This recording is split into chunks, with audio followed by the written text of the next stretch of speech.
most likely they would either go with the book, with my books anyway, or they would be on the shelves or at the checkout. Or for example, I lift copies at libraries, so if you go to the Hillsborough libraries, oftentimes they'll be right there where you go to check out the book. They have a little stand where they have various bookmarks, that sort of thing. It would be unusual to find someone else's bookmark in a different book.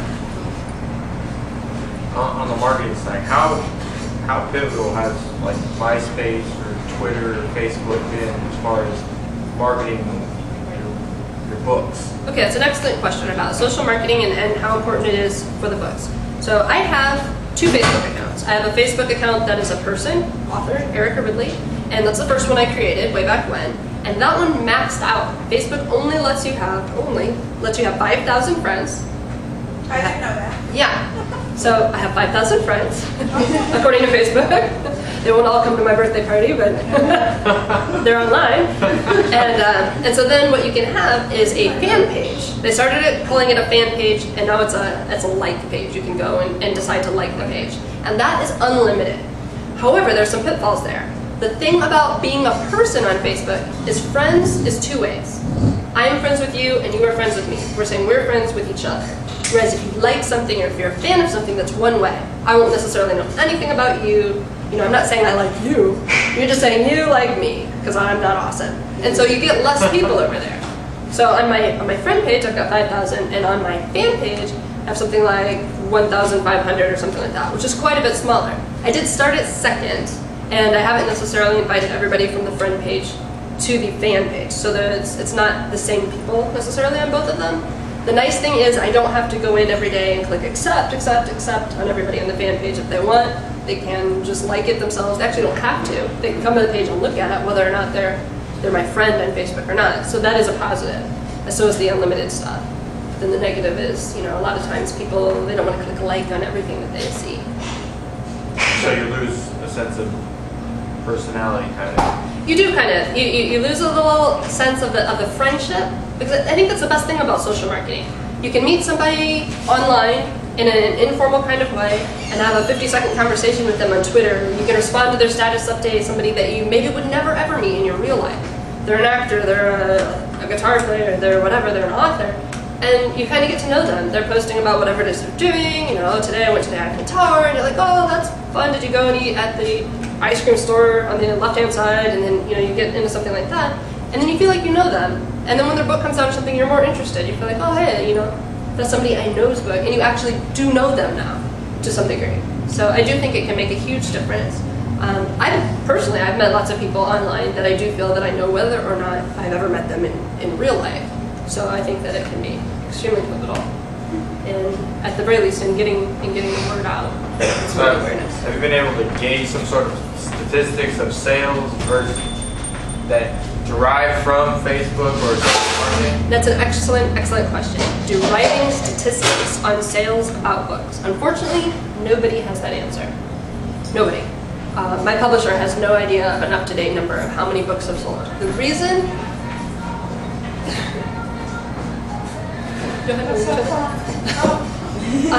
the reason is because the way book publishing works, unlike other items that you would sell in a store, is they give them to the bookstores to see if they will sell.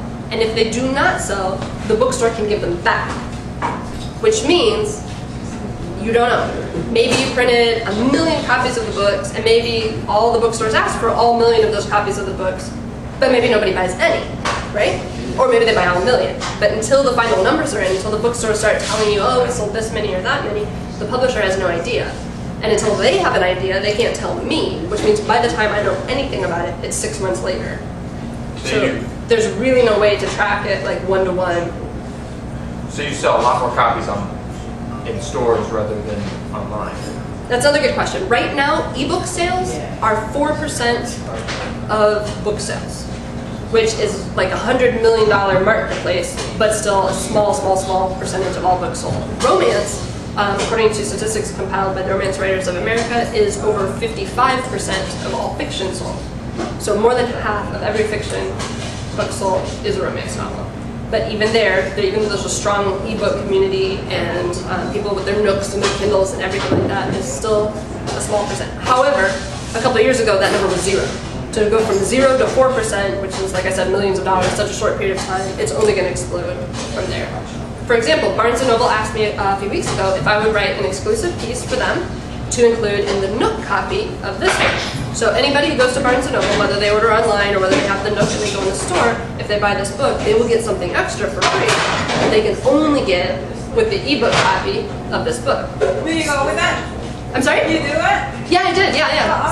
So now if anybody, yeah, I turned it in about a week ago. So anytime anybody buys a copy of this through Barnes & Noble in ebook, they will get something extra, which just makes it a little bit more fun. They get something that other people don't get, and it's nice. Do you have ideas for upcoming books?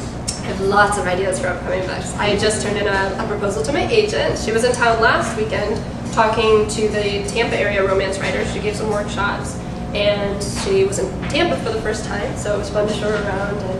And then I also gave her my current manuscript, which she's reading this weekend. Is that the touch too? Yeah. She no longer allows me to name things. Any other questions? That's good. Okay. Thanks so much. Thank you. Not that you get. That was very first.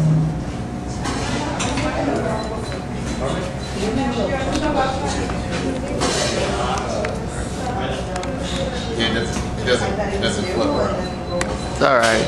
I'll figure it out. There we go. Yeah. So All right, steps to I'm it. going to present you with a certificate of appreciation this evening for your lecture and for sharing your marketing information and your books. Thank you. Thank you for coming out this evening. Thank you very much. Thank you. Good work.